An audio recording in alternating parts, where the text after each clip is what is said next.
So dear students, today we will talk about lactose intolerance. Lactose intolerance में हम ये पढ़ेंगे कि इसमें जो एक एंजाइम होता है that is called as lactase that is deficient. So lactase जो एंजाइम है इसकी क्या होती है, डिफिशिएंसी होती है।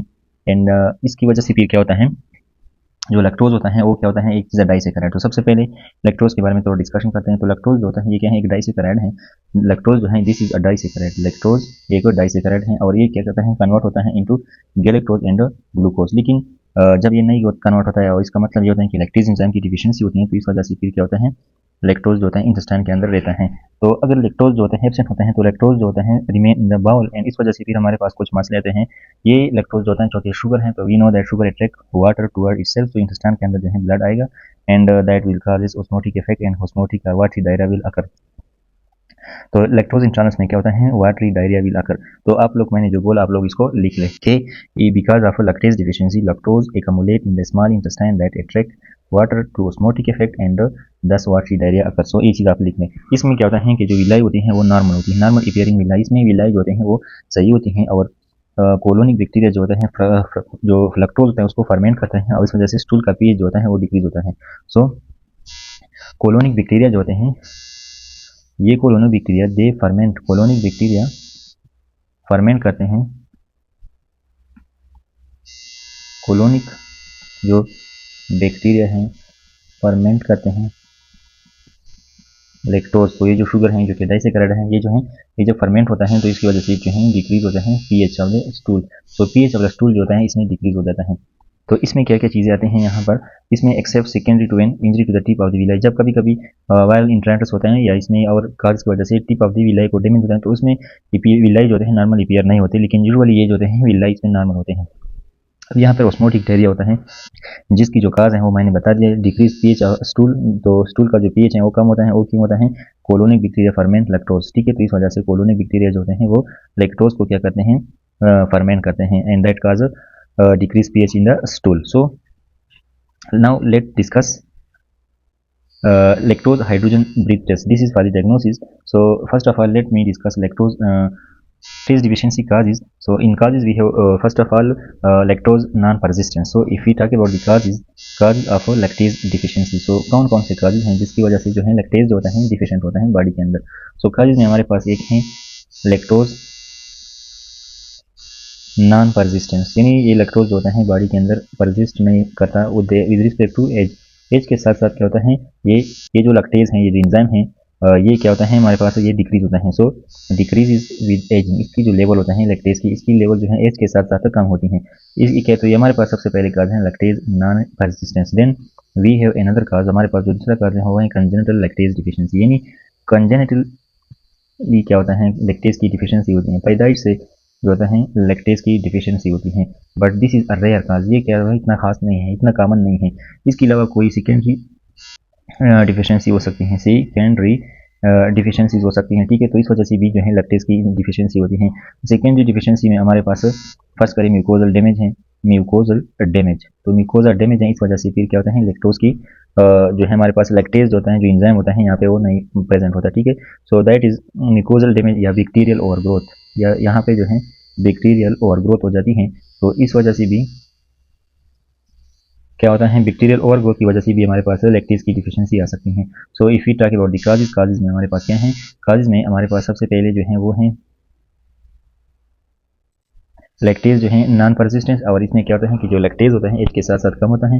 कंजेनिटल लैक्टेज डिफिशिएंसी पैदाइश से लैक्टेज की कमी होती है, but this is a rare cause.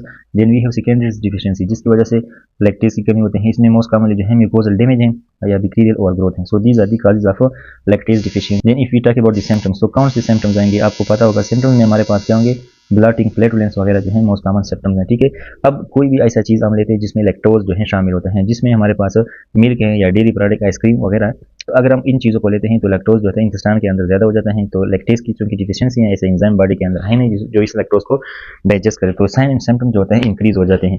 So sine और सिम्पटम्स जो होते हैं अकर विद लैक्टोज इंजेक्शन, यानी कोई भी फूड जिसमें लैक्टोज मौजूद हो, इनकी वजह से साइन एंड सिम्पटम जो हैं ज़्यादा हो जाएंगे।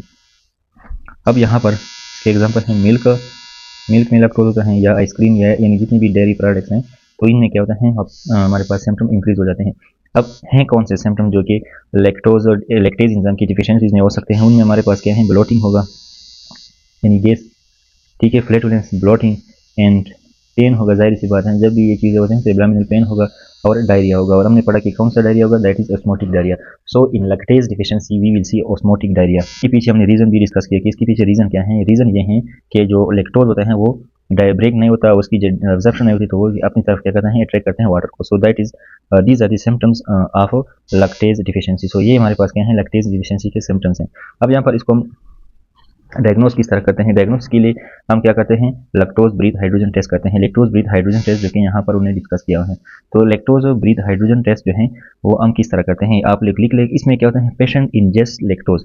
पेशेंट क्या करता है, लैक्टोज को इंजेस्ट करता है, ठीक है। मैं जो बता रहा हूँ वो लिख ले, अब क्या बाद में लिख ले, अभी जो है आप यहाँ पे नोट करिए। पेशेंट जब इंजेस्ट करता है लैक्टोज को, तो ये लैक्टोज जो होता है अगर डाइजेस्ट नहीं होता, if this lactose does not digest, bacteria फिर क्या करेगा, एज वी डिस्कस कि इसको फर्मेंट करेगा और लैक्टोज का लेवल जो है इसमें फर्मेंटेशन होगी। जो इंटेस्टाइन के अंदर अगर जो हम इंजेस्ट करते हैं लैक्टोज को, अगर वो लैक्टोज जो है वो ब्रेक डाउन इसकी नहीं होती, लैक्टेज की डिफिशियंसी है, तो ये इसके ऊपर, इस लैक्टोज के ऊपर बैक्टीरिया काम करती हैं और इसकी वजह से फिर क्या होता है, हाइड्रोजन बनता है और ये फिर ब्लड को जाता है। सो एब्जॉर्प्शन ऑफ एसिडिटी या acidic material go into the blood, और absorption of acidic material occur inside the blood. अब यहाँ पर क्या होता है, पेशेंट मेयर, अब यही जो एसिडिक मटेरियल है स्पेसिफिकली हाइड्रोजन, ये क्या करते हैं, ब्लड के अंदर जाते हैं, फिर ये लंग को जाता है। अब जब पेशेंट रिस्पायरेशन करता है, स्पेसिफिकली एक्सहेलेशन, तो अगर ये पेशेंट एक्सहेल करेगा तो इसमें हाइड्रोजन ज़्यादा होगा, तो हम इस एक्सहेल हाइड्रोजन को मेयर करते हैं, ठीक है। अगर हमारे पास एक्सहेल हेयर में हाइड्रोजन ज़्यादा है तो इसका मतलब क्या है कि लैक्टोज इंटॉलरेंस है। सो अगर ये 20 ppm से ज़्यादा होगा तो it is more than 20 ppm compare with the baseline. तो आपने क्या लिखना है, इसमें आपने लिखना है कि एक दफ़ा फिर रिवाइज भी हो जाएगा और आप इस चीज़ को लिख ले। तो अब लिख ले कि पेशेंट इंजेस्ट लैक्टोज, पेशेंट ने इंजेस्ट किया लैक्टोज को, ठीक है, आपने लिख लिया। इफ अनडाइजेस्टेड, अब ये अगर अनडाइजेस्टेड होगा, ये लैक्टोज की बात कर रहा हूँ, if undigested bacteria ferment lactose, hydrogen will be produce. Now the patient when exhale, we check exhale hydrogen and it is increase if lactose intolerance and लिख लेके मोर than 20 ppm compared with base line. तो ये आपने hydrogen lactose hydrogen test जो है इस तरह करना है। तो इसमें क्या होता है, ये अगर 20 से ज़्यादा होगा, ठीक है, तो ये क्या होगा, पॉजिटिव होगा for lactose, this will be then called as a positive. So positive for lactose malabsorption if proposed lactose breath hydrogen value is more than 20 ppm compare with the baseline. तो इसका तरीका जो है मैंने आप लोगों को बता दिया। So this is for the diagnosis. Now if we little bit talk about the treatment, तो ट्रीटमेंट जो है इसमें क्या करेंगे, ट्रीटमेंट में अपने जाहिर सी बात है वो चीज़ें नहीं करनी है। ट्रीटमेंट में क्या करना है, अवॉइड लैक्टेज कंटेनिंग फूड, क्या करना है, जो फूड जिसमें लैक्टोज होता है उसको हम नहीं खाएंगे। So we will avoid lactose containing food, जो फूड जिसमें लैक्टोज होता है उसको हम अवॉइड करेंगे। और हम क्या लेंगे, ओरल लैक्टेज एंजाइम सप्लीमेंट्स लेंगे, oral lactase enzyme supplements, calcium और विटामिन डी की भी सप्लीमेंट्स लेंगे, ठीक है। And when we will treat the underlying cause, treat the underlying cause. So this is lactose intolerance. तो लैक्टोज इंटॉलरेंस को आपने इस तरह याद रखना है, ठीक है। Then we have another disease that is pancreatic insufficiency. So pancreatic insufficiency में असल में क्या होता है, we know that exocrine that is also called as exocrine pancreatic insufficiency. तो हमें पता है कि जो पैंक्रियास होता है वो एंजाइम प्रोड्यूस करते हैं, एमाइलेज, प्रोटीज, लाइपेजेस, बट ये जब प्रोड्यूस नहीं करते, यानी exocrine function of the pancreas is disturb, then it is called as a pancreatic insufficiency. So इसकी डिफिनीशन लिखते हैं, दिस इज अ कंडीशन। इसकी कंडीशन, ये इसकी जो डिफिनीशन है इस तरह है कि ये ऐसा कंडीशन है wear pancreas can not produce और डिलीवर इनफ डाइजेस्टिव एंजाइम। सो यहाँ पर क्या है, पैंक्रियास कैन नॉट प्रोड्यूस नहीं करता पैंक्रियाटिक एंजाइम्स। इसमें मसला क्या होता है कि जो पैंक्रियास होता है वो पैंक्रियाटिक एंजाइम्स को प्रोड्यूस नहीं करता, और ये इसमें खास कर जो होते हैं, इसमें फिर क्या होता है, माल एब्जॉर्प्शन होता है, माल एब्जॉर्प्शन। और इसमें जो माल एब्जॉर्प्शन है वो स्पेसिफिकली फैट की ज़्यादा होती हैं, फैट माल एब्जॉर्प्शन जो होते हैं वो इसमें ज़्यादा होती हैं, क्योंकि जो फैट रिलेटेड लाइपेज होते हैं वो जो होते हैं सबसे पहले जो होते हैं कम होते हैं। अब इसकी काजेज कौन से हैं, काजेज जो है यहाँ पे डिस्कस किए हुए हैं कि इसमें अब किस वजह से जो है एंजाइम जो होता है, पैंक्रियास जो होता है अपने एंजाइम रिलीज नहीं करता, इसकी वजह क्रोनिक पैंक्रियाटाइटिस है, सिस्टिक फाइब्रोसिस है, एंड ऑब्स्ट्रक्टिव जो है कैंसर जो हैं। तो these are the causes of pancreatitis. Then, if we say pathophysiology, in pathophysiology we know that pancreas normally produce lipase, amylase and protease. तो इसमें यहाँ पर हम लिखेंगे कि जो लाइपेज होता है उसकी जो डिफिशियंसी होता है वो अर्लीस्ट होता है और मोस्ट सीवियर डिफिशियंसी होती है। यानी लाइपेज जो होता है इसकी डिफिशियंसी जो होती है, लाइपेज डिफिशियंसी, इन तीनों में से लाइपेज जो कि जिसकी डिफिशियंसी होते हैं ये क्या है, अर्लीस्ट होता है सबसे पहले ये होता है, एंड इसके अलावा जो है most severe, earliest and most severe deficiency, ठीक है, डिफिशियंसी। तो इसमें इन तीनों एंजाइम में जो लाइपेज होता है उसकी डिफिशियंसी जो होता है वो सबसे ज़्यादा होती है, ठीक है। तो इस वजह से फिर क्या होता है, फेट मालअब्जॉर्प्शन होता है। So that is why fat malabsorption जो होता है, जिस तरह हमने ऊपर डिस्कस किया, ये ज़्यादा होता है। That's why fat malabsorption is most common in case of pancreatic insufficiency.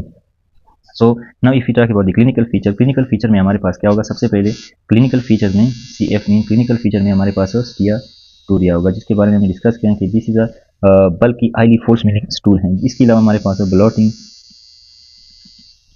Bloating flatness होगा, डायरिया होगा प्रोनिक टाइप का, ठीक है। सो प्रोनिक डायरिया भी होगा and we will also have failure to thrive. So these are this clinical feature that will be see. इसके अलावा हम क्या देखेंगे, न्यूट्रिशनल डिफिशियंसी, जिनमें हमारे पास कौन से हैं, वाइटामिन, ठीक है, fat soluble vitamin, that are fat soluble,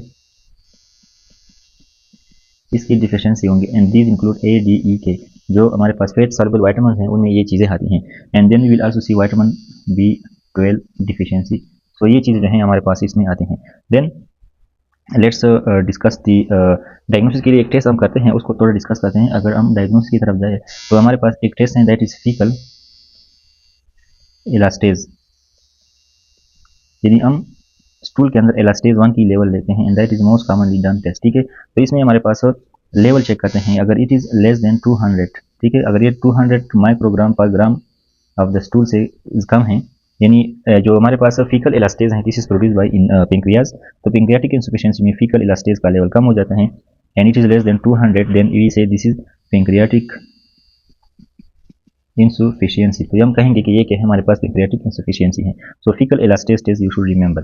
then if we talk about the treatment में हम क्या करेंगे, ट्रीटमेंट में हम पेंक्रियाटिक एंजाइम रिप्लेसमेंट थेरेपी करते हैं, this is PERT, pancreatic enzyme replacement therapy.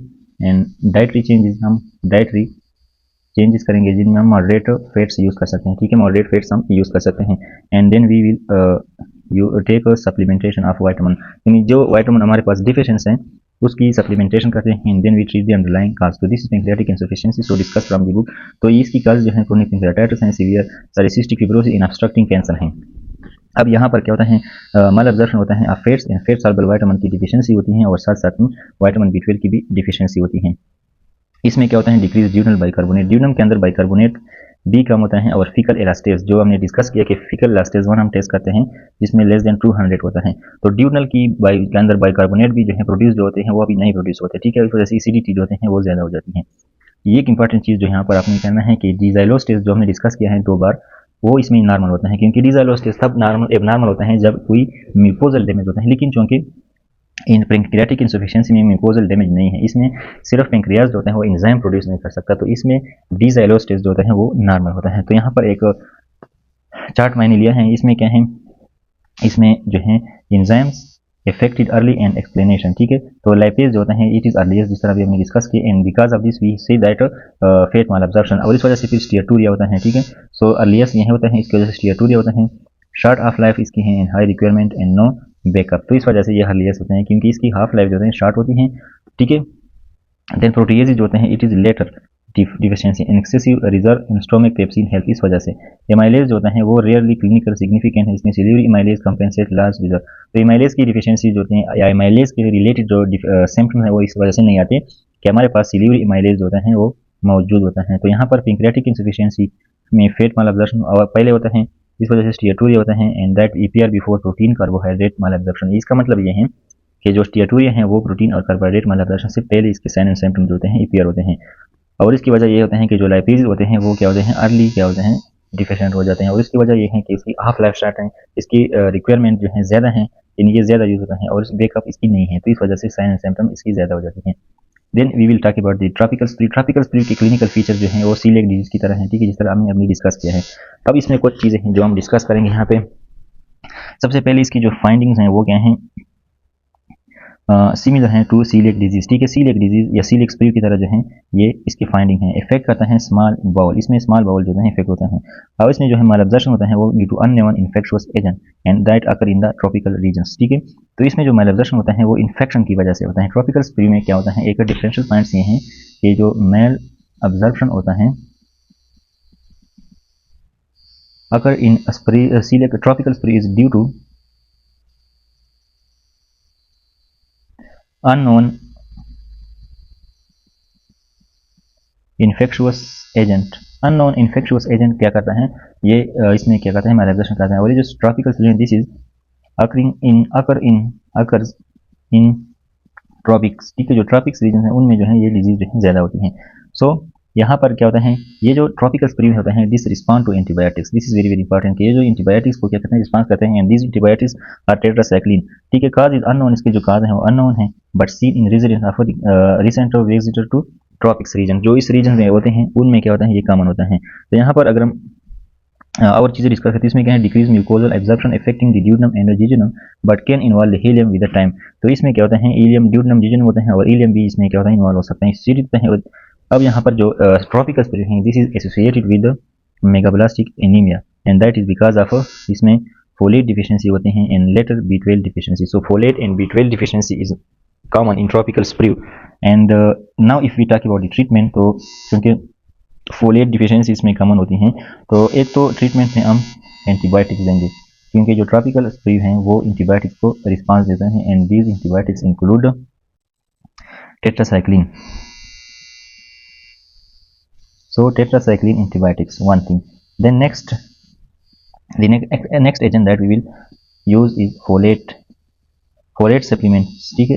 तो folate supplements जो होते हैं वो हम लेते हैं, ठीक है, because these are deficient. So this is the tropical sprue. Then we will talk about the Whipple disease. Whipple disease हमारे पास क्या है, infection है, that is caused by Treponema whippleyi. So this is infection with Treponema whippleyi that is intracellular gram positive and PAS positive foamy macrophages इसमें मौजूद हैं जो कि इंटेस्टाइनल लेमिना प्रोपिया के अंदर मौजूद हैं, या जिस तरह यहाँ पे जो है दिखाए गए हैं। सो यहाँ पर फोमी मैक्रोफेजेस आपने याद रखने हैं जो कि इंटेस्टाइनल जो लेमिना प्रोपिया इसके अंदर एकमुलेट होते हैं। अब अगर हम फीचर्स की बात करें, क्लिनिकल फीचर्स की, तो इसमें हमारे पास कार्डियक सिम्टम्स हो सकते हैं, आर्थराल्जिया हो सकता है, ठीक है, एंड न्यूरोलॉजिक सिम्टम्स हो सकते हैं जिसमें कन्फ्यूजन वगैरह कॉमन है। Diarrhoea steatorrhoea occur later in the disease course and most common in older male के अंदर कॉमन है। तो इसके ऊपर जो हम कुछ डिस्कशन कर लेते हैं। हम यहाँ पर देखेंगे 4 कार्डिनल फीचर, इसके हम 4 कार्डिनल फीचर देखेंगे, ठीक है। जो विपल डिजीज है उसमें हम 4 कार्डिनल फीचर्स देखेंगे। 4